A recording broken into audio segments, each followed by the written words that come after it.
Iya, maaf Pak. Pak, yang mana dulu deh? Silakan Pak. Terima kasih. Assalamualaikum warahmatullahi wabarakatuh. Selamat siang, Bapak dan Ibu. Nama saya Ahmad Tamrin dari PDM Tirtanadi Medan, Wakil DPD Provinsi Sumatera Utara. Masalahnya mengenai pajak PPN non-air, bahwasannya pendapatan non-air PDM tidak objek PPN, sedangkan PDM tidak wajib PKP, Pak. Sekarang kami merasakan adanya keresahan sebagian besar anggota PDAM karena ditetapkan sejarah jabatan mengenai PPN non-air. Bahkan dihembuskan dari tahun 2001 bakal dikenakan, Pak. Tirtanadi sebenarnya sudah dikenakan tahun 2001, 2002, 2003. Tapi kami terus berupaya supaya PPN ini tidak dibayar, sehingga pengadilan pajak memenangkan perkara ini.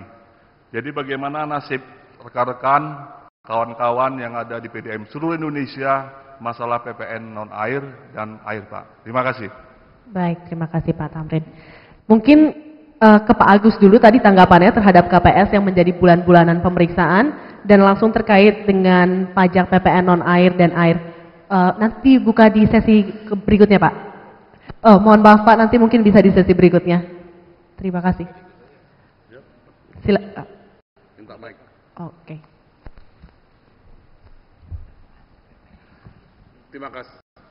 Terima kasih untuk pertanyaannya ya. Tapi ini tentu mungkin sebagian daripada jawaban. Nanti kita perlu diskusikan lebih matang terkait dengan solusinya. Saya yang titip pada Bapak Ibu sekalian, ke depan itu untuk bisa PDAM semakin maju, itu tentu perlu komitmen dan sinergi di antara kita semua. Kalau dari pusat, dari Kementerian Keuangan, terkait dengan pengembangannya, itu mungkin bisa BUMD sendiri, PDAM, atau nanti mungkin mengundang mitra swasta masuk dalam skema public-private partnership atau kerjasama pemerintah swasta. Tadi mendengar PDAM di Sulawesi Selatan ya Pak, itu sudah bisa bekerjasama dengan swasta. Menurut saya itu satu langkah yang baik.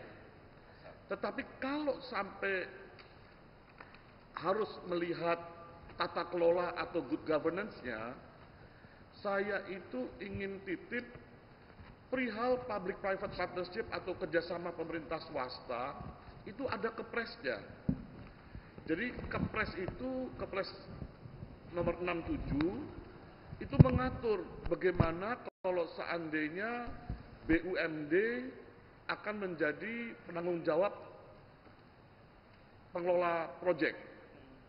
Nah, kuncinya pada saat kerjasama dengan swasta itu harus dilalui prosesnya, termasuk kalau nanti pengen mengundang swasta harus dilakukan tender secara terbuka. Nah, jadi proses itu diatur dan kata kuncinya ada tender. Nah, kami khawatir kalau tadi ada isu, apakah proyek ini melalui tahapan itu atau tidak. Nah, itu ada satu sisi dari kerjasama pemerintah swasta, KPS, atau Public-Private Partnership. Tetapi ada juga jalur yang terkait dengan pemanfaatan kekayaan negara. Jadi pemanfaatan kekayaan negara juga ada peraturan pemerintahnya.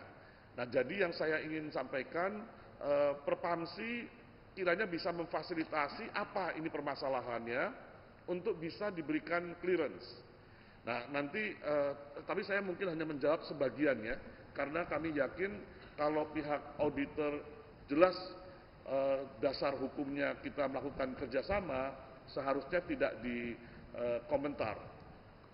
Yang ketiga tadi yang terkait dengan pajak, saya juga harus sampaikan ini realita ya, bahwa beberapa hari yang lalu pengurus Perpamsi datang ke kami untuk menceritakan tentang